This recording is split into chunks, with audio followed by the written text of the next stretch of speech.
मैंने PP80, PP71 और NA82 3 हलकों से कागजात नामजदगी जमा करवाए। जो ही मेरा नाम आता गया अल्हम्दुलिल्लाह, तो लोगों ने इतना प्यार दिया, इतनी मोहब्बत दी, पोस्टें लगाईं, और उसके साथ साथ जब सर्वे हुए तो 90% अल्लाह ताला के फजल से मेरे हक में रिजल्ट था और बाकी ये लोग थे। वो क्यों थे? क्योंकि जिस तरह मुश्किल हालात में इमरान खान साहब का साथ दिया, उनके साथ चलते रहे, डट के खड़े रहे, और जो इस वक्त मुल्क के अंदर पोजीशन है, लोग इमरान खान को बेपनाह प्यार करते हैं और यही इनको खौफ है। जिस तरह ये आपने देखा कि चाहते हैं कि नॉमिनेशन पेपर छीने जाएं, लोगों के तायद कुनंदे, तजवीज़ कुनंदे उठाए जाएं, इनको इलेक्शन में ना उतरने दिया जाए, और उसी तरह से ये चाहते हैं कि जो खान साहब के खिलाड़ी हैं, जो कप्तान के टाइगर्स हैं, फ्रंट फुट, या जिनके हवाले से जानते हैं कि ये इनकी पोजीशंस जो हैं वो स्ट्रांग हो सकती हैं या स्ट्रांग हैं, तो इन्होंने यही सोचा कि उनके पेपर्स जो हैं वो बगैर किसी जवाब के रिजेक्ट किए जाएं। तो जो यहाँ पर मुखालफिन थे, उनके अंदर वो लहर जो उठती हुई नजर आई कि जो वो परेशान थे, तो हमें इतला सारी मिलती रही। आज सुबह मैंने ट्वीट किया कि मेरे पेपर रिजेक्ट करने के हवाले से इंतजामिया के ऊपर प्रेशर डाला जा रहा है।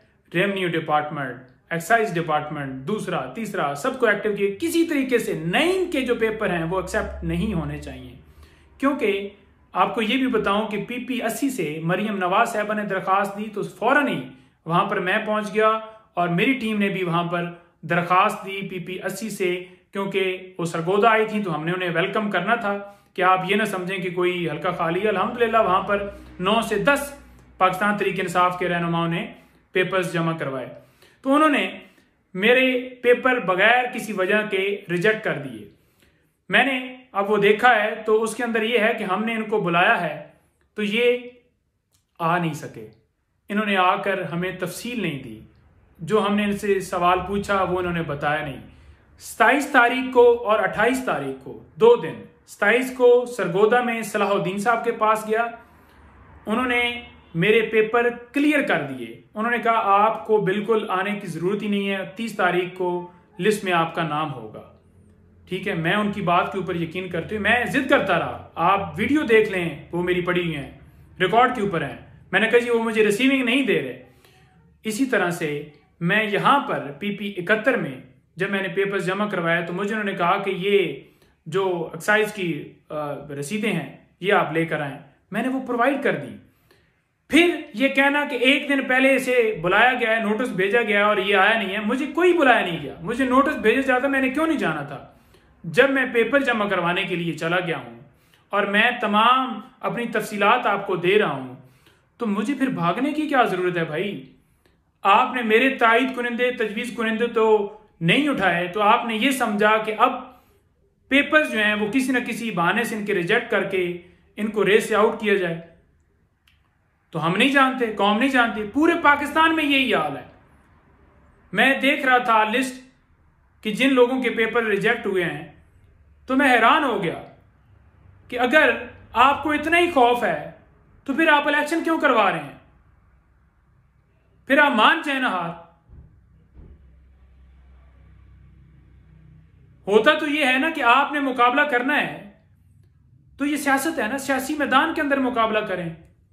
ये तो आपने कबूल कर लिया, आपने हार कबूल कर ली, आपने मान लिया कि भाई वोटों से हम इनका मुकाबला नहीं कर सकते, तो लिहाजा इनके जो पेपर्स हैं वो किसी न किसी बहाने से जो हैं वो रिजेक्ट किए जाएं। वोट तो इनका है, लोग इन्हें चाहते हैं, तो लिहाजा मैं ये कह रहा हूं कि आए ना, फिर वोट किस लीजिए, क्योंकि ये मुकाबला जो है ये सियासी मुकाबला है, ये तो वोटों का मुकाबला है ना कि किसको लोग वोट देते हैं। आप पेपर के पीछे पड़े हुए हैं, तायद कुनंदों के पीछे पड़े हुए हैं, आप कैंडिडेट्स के पीछे पड़े हुए हैं। तो हमें पता है कि जिन लोगों को खौफ था, जो ही हल्के में नाम आया, मुझे सारी इतला है कि किन लोगों ने कॉल्स वहां पर की कि इनके पेपर रिजेक्ट होने चाहिए। मेरा उनके लिए यही मैसेज है कि आप ये जो हल्के हैं ये हार चुके हैं, रिजल्ट आज ही आ गया। लेकिन रही इस फैसले की बात, तो मैं बिल्कुल जा रहा हूं चैलेंज करने और इंशाल्लाह अपने पेपर जो है वो एक्सेप्ट करवाऊंगा और एक्सेप्ट करवा के फिर आपको बताऊंगा और कहूंगा कि आए जरा मुकाबला करें मेरा, फिर आपको पता चल जाएगा। आपने क्या समझा हुआ है कि आगे कोई होगा उसे उठा लिया जाएगा, अगवा कर लिया जाएगा, ये आपकी भूल है। देखते हैं फिर वोट किसको देते हैं लोग और किसके साथ खड़े होते हैं। यही आपने हमेशा धंधा किया, यही आपने हमेशा अपना कारोबार किया और यही डील करके आप मनसब के ऊपर बैठे। इस दफा आपको हम नहीं बैठने देंगे।